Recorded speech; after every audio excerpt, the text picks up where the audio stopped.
नमस्कार, मी आशिष जाधव. महाराष्ट्र वनमध्ये तुमचं स्वागत आहे. अखेर 20 वर्षांनंतर अरबी समुद्रामध्ये शिवस्मारकाचं भूमिपूजन होत आहे.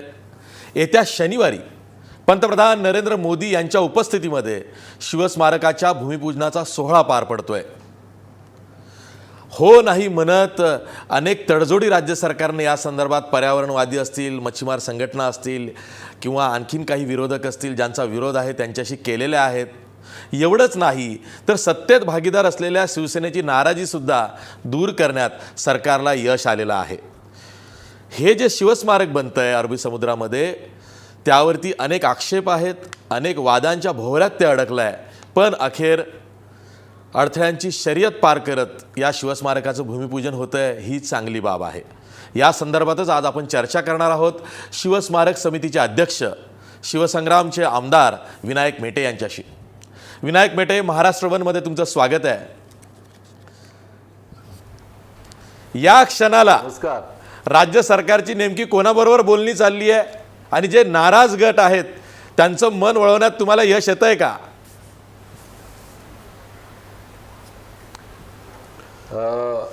आशिष, नाराजी कुणाची म्हणालात आपण? शिवसेनेची नाराजी होती, उद्धव ठाकरेंची नाराजी होती. एवढंच नाही तर अनेक असे मराठा नेते आहेत त्यांची नाराजी होती, पर्यावरणवाद्यांची नाराजी आहे, मच्छीमार संघटनांचा विरोध आहे. नाही, मुळामध्ये नाराजी असायचं काही कोणाचं कारण नाही. महायुतीचं हे सरकार आहे. छत्रपती शिवाजी महाराजांचा स्मारकाचं भूमिपूजन हे सरकार करत आहे. त्यामुळं सरकारमध्ये सहभागी असणारे जेवढे काही सगळे पक्ष आहेत, विरोधी पक्ष असतील, अन्य सगळे असतील, या सगळ्याला निमंत्रित करण्याचं काम हे निश्चितपणानं सरकारच्या माध्यमातून होत आहे. राहिला प्रश्न शिवसेनेचा, उद्धवजी ठाकरे साहेबांचा. ते तर महायुतीचे ज्येष्ठ नेते आहेत, महाराष्ट्राचे एक वरिष्ठ नेते आहेत, त्यामुळे त्यांना सन्मानानं बोलवायचं ठरलेलंच होतं. त्या पद्धतीनं माननीय चंद्रकांत दादा आणि विनोदजी तावडे त्या ठिकाणी गेले, त्यांना सन्मानानं निमंत्रण दिलं, त्यांनी ते स्वीकारलेलं आहे. त्यामुळं वाद असायचा काही प्रश्न नाही. दुसरं, मच्छीमार समाजाच्या मंडळींचं काही जरूर म्हणणं होतं, त्यांच्या शंका जो होत्या जरूर, त्या ऐकून घेण्याचं काम मी स्वतः इथं केलेलं आहे. त्यानंतरही त्यांनी इच्छा व्यक्त केली की मुख्यमंत्री साहेबांच्या सोबत आमची बैठक घालून द्या, त्या बैठकीमध्ये मग आम्ही आपली भूमिका जाहीर करू. मग काल रात्री 9:30 वाजता वर्षावर माननीय मुख्यमंत्री महोदयांचं मच्छीमार समाजाने एकत्र येऊन जी समन्वय समिती स्थापन केलेली आहे 21 लोकांची, त्या 20 लोकांच्या बरोबर माननीय मुख्यमंत्री साहेबांची बैठक काल झाली रात्री. त्यामध्ये 1 तास चर्चा झाली. अनेक प्रश्नाच्या बद्दल त्यांचं शंकेचं निरसन करायचं काम केलं. एवढंच नाही तर मच्छीमार समाजाचे असणारे प्रश्न ते कसे मार्गी लावायचे, त्यांना कोणत्या कोणत्या अडचणी त्या कशा दूर करायच्या, आणि हे जे उद्या स्मारक होऊ पाहत आहे या स्मारकाच्या मध्ये मच्छीमार समाज बांधवांच्या, त्यांना, त्यांच्या येणाऱ्या पिढीला, मुलांना, मुलींना, शिक्षित वर्गाला कसं सामावून घेता येईल या संदर्भात सुद्धा सविस्तर चर्चा झालेली आहे. त्यामुळं नाराजी वगैरे असं काही आता फारशी कोणाची राहिलेली नाही. त्या पलीकडे जर कोणाची काही नाराजी असेलच तर ती केवळ द्वेष भावनेतूनच असू शकते, बाकी काही त्याला आधार आहे असं नाही. माझं आशिषजी या निमित्तानं सगळ्या महाराष्ट्रातल्या जनतेला विनंती आहे किंवा ज्यांचे आक्षेप आहेत त्यांना सुद्धा विनंती आहे की आपले जे काही आक्षेप असतील कुणाचेही, त्या सगळ्या आक्षेपाला उत्तर देण्याला आम्ही बांधील आहोत. त्यांचं शंका निरसन करायला आम्ही तयार आहोत. आमच्याकडे असणारी टेक्निकल टीम हे समोर बसू, तुम्ही समोर ज्यांना आक्षेप आहेत ते बसू, आणि ती जे आक्षेप आम्ही सगळे दूर करू. कारण आम्ही ही जो निर्णय घेतला तो एका दिवसामध्ये नाही घेतला. गेले 15-20 वर्षापासून याच्यावर आम्ही अभ्यास करतोय, याची माहिती घेतोय, याचे सर्वे करतोय, याचे डेटा जमा करतोय. या सगळ्या गोष्टीच्या नंतर हा निर्णय घेतलेला आहे, ते ठिकाण निश्चित केलेलं आहे. त्यामुळं सगळ्या गोष्टी आम्ही सगळ्या जनतेला समोर आणायला तयार आहेत. ह्या सगळ्या लोकांना, जनतेला माझी विनंती आहे, येत्या 24 तारखेला ह्या छत्रपती शिवाजी महाराजांचं स्मारक होऊ पाहतंय. हे महाराष्ट्राचं स्वप्न होतं, हे महाराष्ट्राचा एक आनंदाचा दिवस आहे.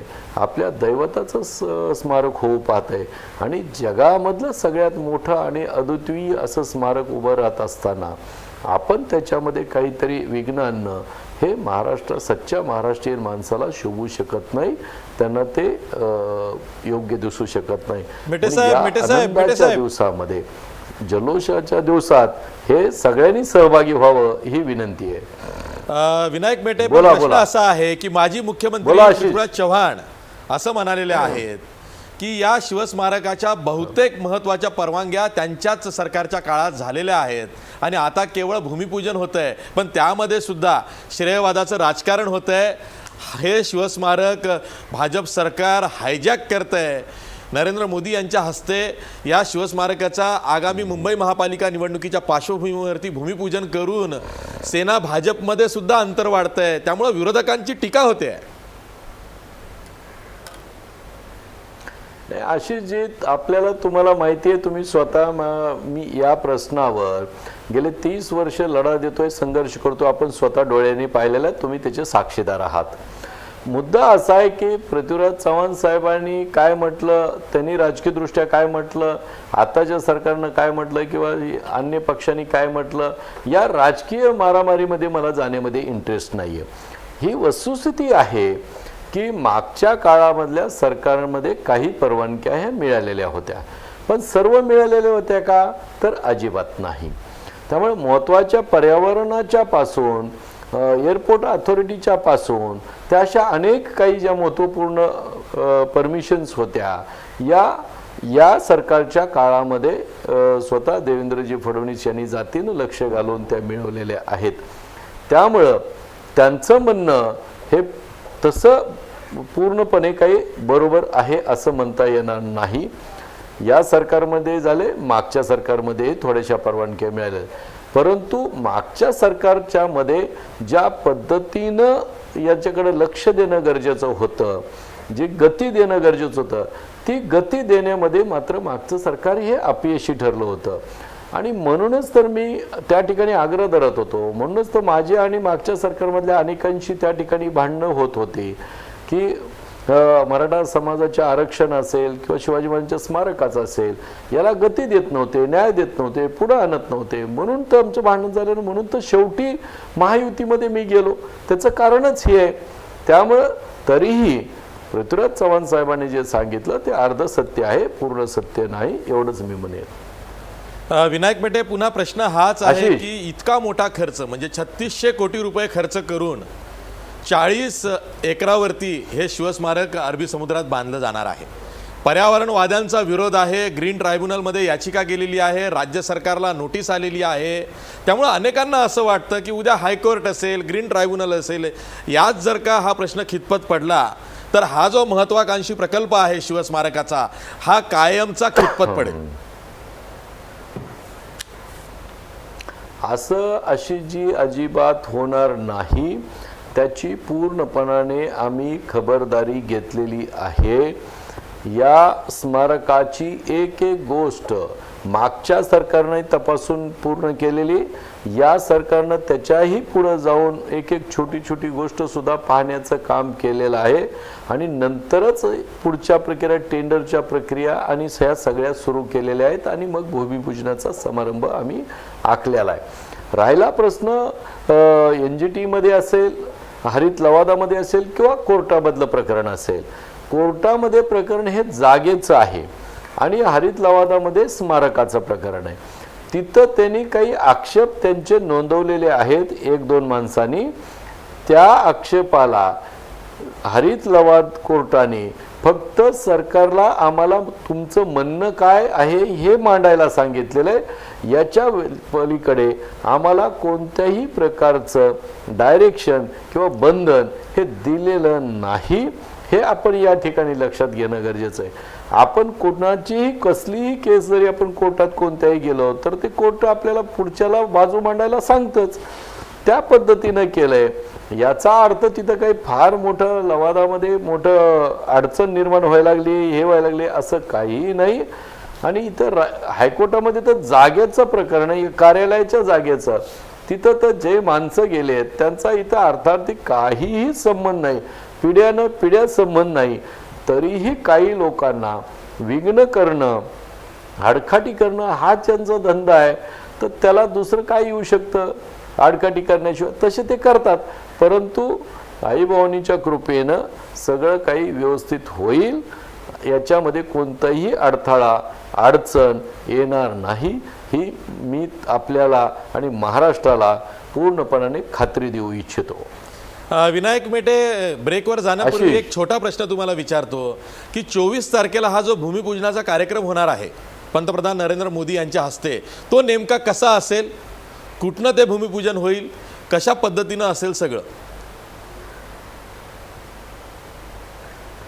असं आहे की येत्या 24 तारखेला माननीय पंतप्रधान साहेब या ठिकाणी पहिला कार्यक्रम जे स्मारकाचा कार्यक्रम आहे ते 2 भाग आहेत. त्याच्यात एक प्रत्यक्ष ज्या ठिकाणी स्मारक होऊ पाहतंय त्या स्मारकाच्या ठिकाणी भूमिपूजन करणं, आणि दुसरं त्याचं शिवाजी महाराजांच्या बद्दलचा आदरभाव व्यक्त करणारी पब्लिक मीटिंग, जाहीर सभा, ही एक भाग आहे. ज्या ठिकाणी स्मारक होणार आहे ते अरबी समुद्रामध्ये आहे. त्या ठिकाणी माननीय पंतप्रधान बोटीनं जाणार आहेत आणि त्या ठिकाणी ते स्वतः जे सगळ्या राज्यभरातून जिल्ह्यातून येणारं पाणी जे आहे पवित्र नद्यांचं, महाराजांच्या पदस्पर्शाने पावन झालेल्या गड किल्ल्याचे आहेत त्याच्यातून दगडदोंडे माती असेल, ते हे सगळं एकत्र करून ते 23 तारखेला मी एकत्र करणार. त्याच्यातला काही भाग हे माननीय मुख्यमंत्री पंतप्रधान साहेबांकडे सोपवत करतील. ते पाणी, दगड, वीट, माती आणि ती अर्पण करतील आणि त्याच वस्तूचं पाण्यानं भूमिपूजन, जलपूजन करायचं काम हे आदरणीय पंतप्रधान मोदी साहेब हे करतील प्रत्यक्ष समारंभ स्थळी. आणि ते कार्यक्रम झाल्याच्या नंतर मग BKC मध्ये बांद्रा कुर्ला कॉम्प्लेक्समध्ये जाहीर सभा होईल. त्या ठिकाणी शिवाजी महाराजांच्या बद्दल जो काही आदरभाव व्यक्त करायचा आहे तो मोदी साहेब त्या ठिकाणी व्यक्त करतील. असा सर्वसाधारण कार्यक्रम आहे. ठीक आहे, ही चर्चा अशीच पुढे राहील, पण एक ब्रेक घेऊया. ब्रेक नंतर पुन्हा भेटूया.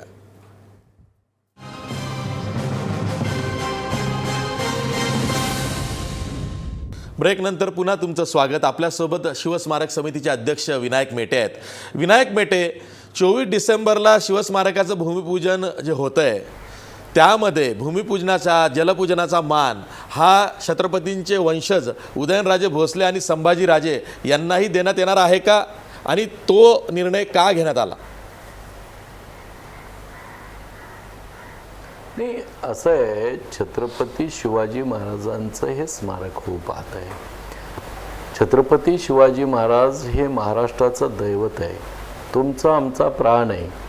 आणि महाराष्ट्राचा, देशाचा, एवढं राष्ट्रपुरुषांचं हे स्मारक होत असताना त्यांचे जे आजचे असणारे वंशज आहेत त्यांना आपण बाजूला ठेवू शकत नाहीत आणि ते योग्यही नाही कोणत्याही परिस्थितीत. आणि म्हणून ज्या महाराजांनी हिंदवी स्वराज्य निर्माण केलं, रयतेचं राज्य निर्माण केलं, त्यांच्या वंशजाला तेवढ्याच मानानं, सन्मानानं या ठिकाणी बोलवणं हे आपलं कामच नाही, ते कर्तव्य आहे. हे त्यामुळं माननीय मोदी साहेब जेव्हा भूमिपूजन, जलपूजन करतील तेव्हा हे सगळ्या त्यांचे जे वंशज आहेत त्यांना त्या ठिकाणी सन्मानानं बोलवण्याचा हे निर्णय शासनानं घेतलेला आहे. एवढंच नव्हे तर छत्रपती शिवाजी महाराजाला ज्या 18 पगड जनजातीतल्या धर्मातल्या मावळ्यांनी आणि सरदार घराण्यांनी साथ दिलेली होती, त्या सगळ्या सरदार घराण्याचे जे आज वंशज असतील त्यांना सुद्धा मानानं, सन्मानानं या कार्यक्रमाला निमंत्रित आम्ही करत आहोत.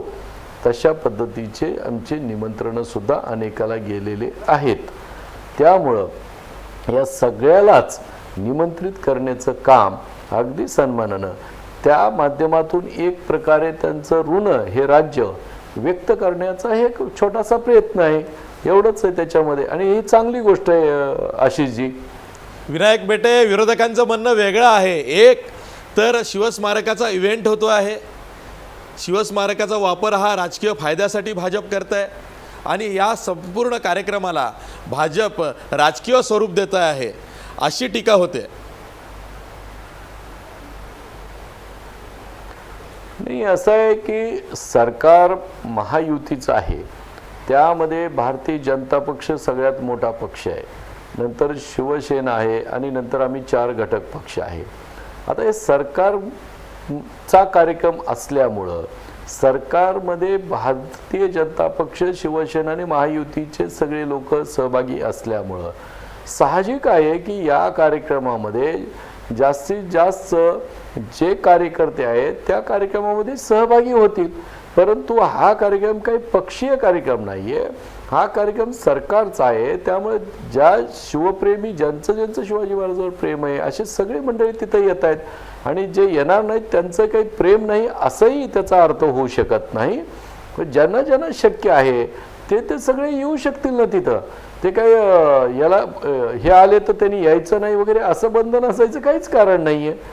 त्यामुळं ज्याला सगळ्याला यावं वाटतंय, ज्याला वेळ हे आहे ते सगळे येत आहेत आणि त्यांना त्यांचं आम्ही स्वागतच करतोय सगळ्यांचं.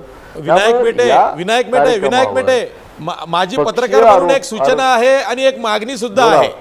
हा राज्याचा प्रश्न आहे, शिवस्मारक हे राज्याचं आहे, शिवाजी महाराज हे राज्याचं दैवत आहे आणि एवढं मोठं शिवस्मारक होत असेल आणि 20 वर्षांपासून जेवढे म्हणून मुख्यमंत्री झाले त्या प्रत्येकानं या शिवस्मारकाच्या एकूणच उभारणीमध्ये म्हणा किंवा तो प्रस्ताव बनवण्यात म्हणा कुठं ना कुठं योगदान दिलेलं आहे. मग अगदी मनोहर जोशींपासून तर आतापर्यंत जे मुख्यमंत्री हयात आहेत त्यांना व्यासपीठावर तुम्ही बोलवणार का? असं आहे की आशिषजी की या छत्रपती शिवाजी महाराजांच्या स्मारकाची मागणी मी स्वतः 86-87 वर्षापासून करतोय. परंतु त्याच्याकरता अनेक वेळा आंदोलनं वगैरे सगळे केल्याच्या नंतर जेव्हा मी स्वतः मराठा महासंघामध्ये काम करत होतो तेव्हा मराठा महासंघ 95ला शिवसेना भाजपा युतीला आम्ही पाठिंबा दिला आणि त्याच्या पाठिंबा देत असताना आम्ही तर त्यावेळेचे स्वर्गीय बाळासाहेबजी ठाकरे साहेब, स्वर्गीय गोपीनाथरावजी मुंडे साहेब आणि स्वर्गीय प्रमोदजी महाजन साहेब या सगळ्याला आम्ही आग्रह धरला की तुम्ही छत्रपती शिवाजी महाराजांचं स्मारकाला तुम्ही जर मान्यता देत असेल तर आम्ही तुमच्या सोबत येतो. आणि त्यांनी मान्य केलं आणि आम्ही त्यांच्या सोबत गेलो आणि सरकार सुदैवाने आलं. आणि मग मराठा महासंघाच्या वतीनं मी स्वतः सायनला मनोहर जोशी साहेब मुख्यमंत्री आणि गोपीनाथराव मुंडे उपमुख्यमंत्री यांचा सत्कार घेतला आणि त्या सत्कारामध्ये मी मागणी केली की एवढ्या वर्षाची तपश्चर्या आम्ही करतोय, मागणी करतोय आणि तुम्ही आश्वासन दिलं, त्याचं काय करतात हे आम्हाला या तुम्ही सत्काराचे उत्तर सांगा. मग मनोहर जोशी साहेबांनी 14 जुलै 1996ला त्यांच्या सत्कारामध्ये पहिली घोषणा केली छत्रपती शिवाजी महाराजांच्या स्मारकाची. ती पहिली तिथपासून सुरुवात झालेली आहे.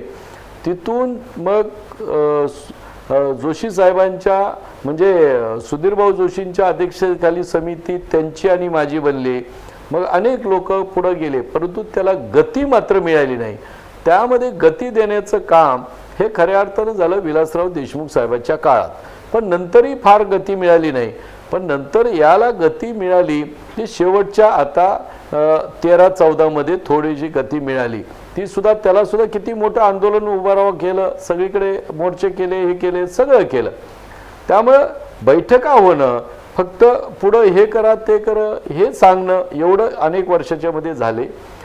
परंतु या सरकारच्या काळात आणि मागच्या 1-2 वर्षामध्ये या स्मारकाला खऱ्या अर्थानं गती देण्याचं काम काही मागच्या सरकारनं थोडं केलं ना, आताचं देवेंद्रजी फडणवीस स्वतः जातीनं लक्ष घातल्यामुळे त्यांनी जास्त केलं. विनायक मेटे, त्यामुळं तुम्ही प्रश्नाला बगल आपली देताय. सूचना विनायक ती मेटे, अतिशय विनायक चांगली आहे. मेटे, तुम्ही प्रश्नाला बगल देताय. त्याच्यावर विरोधी पक्षाच्या त्याच्यावर- मुख्यमंत्र्यांना तुम्ही व्यासपीठावर बोलवणार त्यावरच येतोय का? हा मी. महाराष्ट्राचा उत्सव आहे. शिवस्मारक हे संबंध महाराष्ट्राचं आहे. यामध्ये पक्षनिवेश न आणता, कुठलीही नाराजी न आणता माजी मुख्यमंत्र्यांना त्यावरच तुम्ही बोलवणार का? त्यावरच मी आपल्याकडे येतोय. अशी जी आपली सूचना पत्रकार म्हणून आणि एक मराठी माणूस म्हणून अतिशय योग्य आहे, चांगली आहे. त्या सूचनेचं आम्ही नक्कीच स्वागत करू. परंतु आता मुख्यमंत्री 24 तारखेला आता 2च दिवस राहिले. एवढ्या मोठ्या कार्यक्रमाला जे काही प्रोटोकॉल असतात त्याची बंधनं असतात आणि एवढ्या कमी कालावधीमध्ये अनेक बोलवणं, व्यवस्था करणं, याला किती अडचणी असतात हे तुमच्यासारख्या ज्येष्ठ पत्रकाराला चांगली कल्पना आहे. त्यामुळे सूचना जरी चांगली असेल तरी त्याच्याबद्दलचं जे काही हे करायचं आहे, अंमलबजावणी करायची, ती कशी करता येईल याच्याबद्दल मला सांगता येत नाही. अगदी बरोबर आहे. तुम्ही अगदी प्रामाणिक उत्तर दिलेलं आहे की राजकारण काही थांबवता येणार नाहीये. भाजप शिवस्मारकाचा हा सोहळा हायजॅक करताय, तेच खरं आहे. विनायक मेटे, मला पुन्हा एक प्रश्न विचारायचा आहे. अनेकांची मागणी आहे, खास करून मराठा सेवा संघ असेल, संभाजी ब्रिगेड असतील किंवा पुरुषोत्तम खेडेकर मराठा नेते असतील, त्यांची मागणी आहे की समुद्राऐवजी जमिनीवरती हे स्मारक झालं असतं तर ते लवकर पूर्ण झालं असतं आणि सर्वसामान्य जनतेला त्याचा फायदा झाला असता. मला कळत नाही की या मागण्या नवीन नवीन कुठून आणि कुणाच्या डोक्यातून येतात. बरं का, आता संभाजी ब्रिगेड असेल आणि मराठा सेवा संघ हे काही दोन नाही, ती एकच आहेत. आता या दोन्ही लोकांनी, ह्या संघटनांनी अनेक वेळा मागणी केलेली आहे की स्मारकाचं काम लवकर व्हावं. आता जे मराठा मोर्चे निघालेले आहेत, म्हणजे औरंगाबादपासून ते नागपूरपर्यंत, त्या प्रत्येक 44 मोर्चामध्ये एक मागणी ही आत्ताचं जे शिवाजी महाराजांचं स्मारक आहे समुद्रामध्ये, अरबी समुद्रामध्ये, ते लवकर व्हावं अशीच आहे. मग ही कुणाच्या डोक्यातून सुपीक कल्पना निघते मला कल्पना नाही. परंतु त्यांचा दुसरा एक मुद्दा मात्र निश्चितपणे रास्त आहे की या राज्यामध्ये जे मोठ्या प्रमाणात गड किल्ले आहेत त्यांचं संवर्धन करणं, त्यांचं जतन करणं, त्यांची डागडुजी करणे आणि त्यांची राखणी करणं, याला प्राधान्य हे निश्चितपणे दिलं पाहिजे. आणि या सरकारनं, देवेंद्रजी फडणवीसने हे ठरवलेलं आहे की प्रत्येक वर्ष या सगळ्या राज्यातल्या किल्ल्याचं मॅपिंग करण्याचं काम केलेलं आहे आणि ते केल्याच्या नंतर प्रत्येक वर्षी 10 किल्ले घ्यायचे किंवा 5 किल्ले घ्यायचे आणि त्याचं डागडुजी करणं, पुनर्बांधणी करणं, जतन करणं आणि त्या ठिकाणी वेगवेगळे कार्यक्रम करणं, हे सगळं काम हातामध्ये घेतलेलं आहे. त्याचाच एक भाग म्हणून रायगडला रायगड महोत्सव समारंभ मोठ्या प्रमाणात घेतलेला आपण पाहिलेला आहे. तसा आता पुढच्या वर्षी सिंहगड होईल, नंतर शिवनेरी होईल, राजगड होईल, प्रतापगड होईल, असे एक एक एक एक किल्ले सगळे घेऊन त्या ठिकाणी सुद्धा महाराजांचं जी ताकद होतं, जी ही होती ताकद, त्याला जतन करण्याचं काम हे शासनाकडून निश्चितपणाने होतंय. त्यामुळे त्या बाबतीमध्ये त्यांचं निश्चितपणाने जे म्हणणं आहे त्यानुसार काम सरकार करतंय. परंतु बाकीच्या मात्र त्यांच्या म्हणण्याला तसा काही अर्थ नाही आहे. विनायक मेटे, हाही एक प्रश्न आहे की हे जे अरबी समुद्रातलं प्रस्तावित शिवस्मारक आहे त्यामध्ये 210 मीटर उंचीचा शिवाजी महाराजांचा अश्वारूढ पुतळा उभारला जातो आहे. अशी मागणी पुढे येते की घोड्याची साईज ही मोठी आहे आणि शिवाजी महाराजांची खालून बघताना खूप कमी त्यांची शरीरयष्टी दिसणार आहे. त्यामुळं तिथं सिंहासनाधिष्ठित जर का पुतळा असता तर तो योग्य राहिला असता. कारण युद्धामध्ये माणूस घोड्यावरती जातो आणि शिवाजी महाराज हे शांततेचं प्रतीक आहे, एक साम्राज्य, मराठी साम्राज्य उभं करणाऱ्याचं प्रतीक आहे, सर्वांचं दैवत आहे. तर त्यांचा जो पुतळा आहे तो सिंहासनाधिष्ठित हवा होता, अशी मागणी पुढे येते. असं आहे की अशी जी या स्मारकामधलं जे पुतळ्याचं काम, स्टॅच्यूचं काम, घोड्याचं काम, हे भारतातले प्रसिद्ध जे वास्तू विशारद आहेत, जे कलाकार आहेत, ते राम सुतार साहेब जे अतिशय नावाजलेले आहेत, पद्मश्री आहेत, ते अशा माणसाकडं हे काम सोपवलेलं आहे. त्यांच्या निगराणीखाली हे काम होत आहे. आणि असं नसतं. आज जे आक्षेप नोंदवले आहेत तर मला मोठी गंमत वाटते. आणखीन आम्ही त्या ठिकाणी पुतळ्याच कोणता निश्चितपणाने आहे तोच लोकांच्या समोर आणखीन आणलेला नाही. तर ते कोणता घोडा मोठा आहे का, महाराजांचं शरीर लहान आहे का, पाय मोठा आहे का, काय हे कसं काय सांगू शकतात, मला हेच मोठं गंमत वाटते. म्हणून माझं म्हणणं अशी असं आहे की अनेक लोक नुसत्या अशा अफवावर विश्वास न ठेवता कुणालाही काही जाणून घ्यायचं असेल तर इथं छत्रपती शिवाजी महाराज स्मारकाचं कार्यालय आहे. तिथं त्यांना सगळ्या पद्धतीची यथासांग योग्य सगळ्या प्रकारची माहिती इथं मिळू शकते. ज्याला जी माहिती पाहिजे टेक्निकली आणि योग्य आणि खरी ती आम्ही द्यायला तयार आहेत ना. पण अफवा सोडून विनाकारण या स्मारकाच्या अवतीभोवती एक याचं संशयाचं भूत निर्माण करणं हे काही योग्य नाही. शिवाजी महाराजांचं आम्ही दैवत त्यांना मानतोय, वडिलापेक्षा जास्त मानतोय. त्यांच्या बाबतीमध्ये महाराजांचा पाय असेल, हात असेल, बोटं असेल, शरीर असेल, नख सुद्धा असेल, जिरेटोप असेल, तलवार असेल, ढाल असेल, घोडा असेल, घोड्याचे पाय असेल, ते ही सगळे असतील, तोंड असेल, अशा सगळ्या गोष्टीच्या बारीक बारीक गोष्टी आम्ही पाहतोय. त्याचं वजन पाहतोय, त्याचे मग घोड्याची पायाची साईज असेल, मांड्याची साईज असेल, शरीराची साईज असेल, या एक एक इंच न इंचची आम्ही इकडं सगळी आखणी इथले सगळे हे करतायत, पुतळा बनवणारे आपले सगळे लोक करतायत. तशा पद्धतीची तयारी इकडे आहे. त्यामुळे हे जे आक्षेप आहेत ते बरोबर नाहीत. महाराज म्हटलं, दुसरा एक प्रश्न आहे, छत्रपती शिवाजी महाराज म्हटलं अशी जे की सगळ्या जगाच्या समोर काय चित्र उभं होतं, एक योद्ध्याचं, एक शूरवीर योद्धा असं चित्र उभं होतं.